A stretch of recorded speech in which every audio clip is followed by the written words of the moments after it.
ಕೇಂದ್ರ ಹಾಗೂ ರಾಜ್ಯದ ನಡುವೆ ಮತ್ತೆ ಅನುದಾನ್ ವಾರ್. ಕೇಂದ್ರದ ವಿರುದ್ಧ ಅನುದಾನದ ತಾರತಮ್ಯ ಆರೋಪ. ರಾಜ್ಯದ ಎಲ್ಲ ಎಂಪಿಗಳಿಗೆ ಪತ್ರ ಬರೆಯಲಿರುವ ಸಿಎಂ. ಇಂದು ಪತ್ರ ಬರೆಯಲಿರುವ ಸಿಎಂ ಸಿದ್ದರಾಮಯ್ಯ. 2 ದಿನಗಳ ಕಾಲ ಕಾದು ನೋಡುವ ತಂತ್ರಕ್ಕೆ ಮುಂದಾದ ಸರ್ಕಾರ 2 ದಿನಗಳಲ್ಲಿ ಯಾವುದೇ ಪರಿಹಾರ ನೀಡದಿದ್ರೆ ಹೋರಾಟ ಖಚಿತ.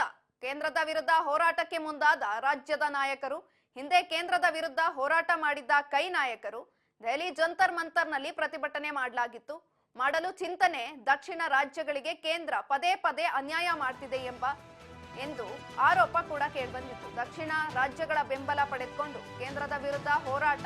ಕೇಂದ್ರ ಬಿಜೆಪಿ ಸರ್ಕಾರದ ವಿರುದ್ಧ ಪ್ರತಿಭಟನೆಗೆ ಸಜ್ಜಾದ ಸಿಎಂ. ರಾಜ್ಯದ ಎಲ್ಲ ಎಂಪಿಗಳಿಗೆ ಪತ್ರ ಬರೆಯಲಿರುವ ಸಿಎಂ ಸಿದ್ದರಾಮಯ್ಯ. ಇಂದು ಪತ್ರ ಬರೆಯಲಿರುವ ಸಿಎಂ ಸಿದ್ದರಾಮಯ್ಯ.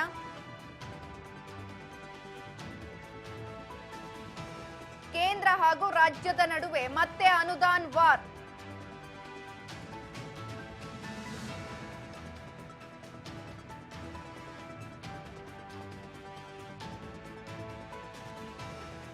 ರಾಜ್ಯದ ಎಲ್ಲ ಎಂಪಿಗಳಿಗೆ ಪತ್ರ ಬರೆಯಲಿರುವ ಸಿಎಂ ಸಿದ್ದರಾಮಯ್ಯ. ಇಂದು ಪತ್ರ ಬರೆಯಲಿರುವ ಸಿಎಂ ಸಿದ್ದರಾಮಯ್ಯ. ಕೇಂದ್ರದ ವಿರುದ್ಧ ಅನುದಾನದ ತಾರತಮ್ಯ ಆರೋಪದ ಹಿನ್ನೆಲೆ ಇಂದು ಸಿಎಂ ಸಿದ್ದರಾಮಯ್ಯನವರು ಎಲ್ಲ ಎಂಪಿಗಳಿಗೆ ಪತ್ರ ಬರೆಯಲಿದ್ದಾರೆ.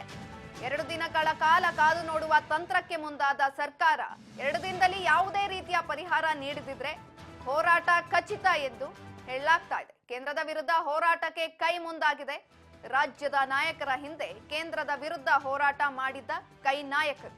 ದೆಹಲಿ ಜಂತರ್ ಮಂತರಲ್ಲಿ ಪ್ರತಿಭಟನೆ ಮಾಡಲು ಚಿಂತನೆ ನಡೆಸಲಾಗ್ತಾ ಇದೆ.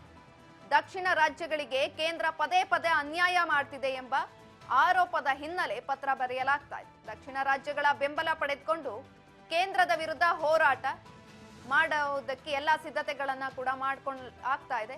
ಕೇಂದ್ರ ಬಿಜೆಪಿ ಸರ್ಕಾರದ ವಿರುದ್ಧ ಪ್ರತಿಭಟನೆಗೆ ಸಜ್ಜಾದ ಸಿಎಂ ಸಿದ್ದರಾಮಯ್ಯ. ಕೇಂದ್ರದಿಂದ ಬರಬೇಕಾಗಿರೋ ಬಾಕಿ ಎಷ್ಟು? 11ನೇ ಹಣಕಾಸಿನ ಶಿಫಾರಸಿನಂತೆ 5,495 ಕೋಟಿ ಬರಬೇಕು. ಜಲಜೀವನ್ ಮಿಷನ್ ನಡಿ ನೀಡಬೇಕಿರುವ 10,889 ಕೋಟಿ ಬರಬೇಕು.